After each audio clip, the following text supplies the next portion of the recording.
एक छोटे से गांव में रमेश नाम का एक किसान रहता था।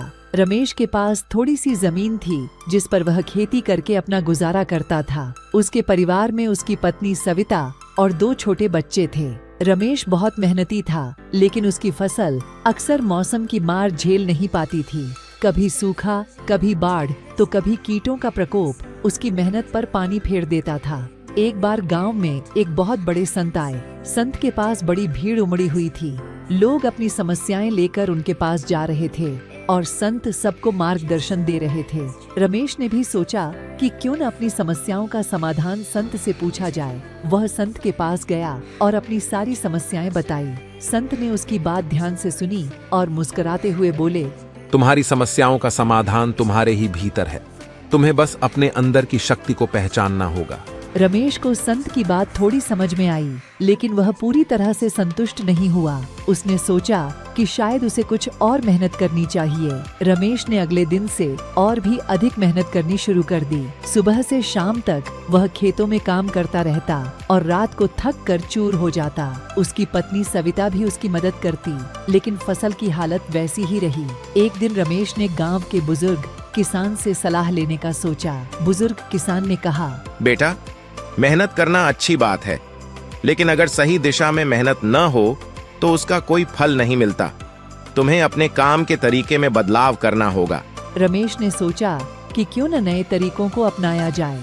उसने गांव के अन्य किसानों से बात की और पता चला कि जैविक खेती और पानी की सही व्यवस्थापन से फसलें बेहतर हो सकती हैं। रमेश ने अपनी सारी बचत को नई तकनीकों और बीजों में निवेश कर दिया। उसने जैविक खाद का प्रयोग किया और पानी के सही उपयोग के लिए ड्रिप इरिगेशन सिस्टम लगाया। धीरे धीरे रमेश की फसलें हरी भरी होने लगीं। उसकी मेहनत रंग लाने लगी। फसल की उपज इतनी बढ़ी कि रमेश के घर में खुशहाली लौट आई। उसकी आर्थिक स्थिति भी सुधर गई और उसने अपने बच्चों को अच्छे स्कूल में भेजना शुरू कर दिया। रमेश ने सोचा कि उसकी मेहनत और संत की बात ने मिलकर उसे सफलता दिलाई। उसने गांव के अन्य किसानों को भी अपने अनुभव बताए और उन्हें भी नई तकनीकों को अपनाने के लिए प्रेरित किया। जल्द ही पूरे गांव में खुशहाली छा गई। इस घटना ने रमेश को एक महत्वपूर्ण सीख दी। सही दिशा में मेहनत और आत्मविश्वास ही सफलता की कुंजी है।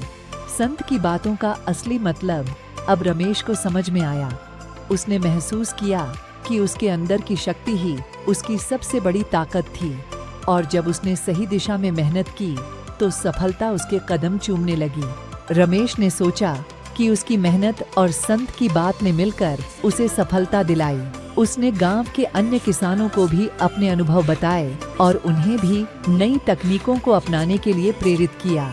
जल्द ही पूरे गांव में खुशहाली छा गई। इस घटना ने रमेश को एक महत्वपूर्ण सीख दी। सही दिशा में मेहनत और आत्मविश्वास ही सफलता की कुंजी है।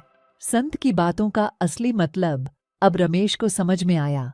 उसने महसूस किया कि उसके अंदर की शक्ति ही उसकी सबसे बड़ी ताकत थी, और जब उसने सही दिशा में मेहनत की तो सफलता उसके कदम चूमने लगी।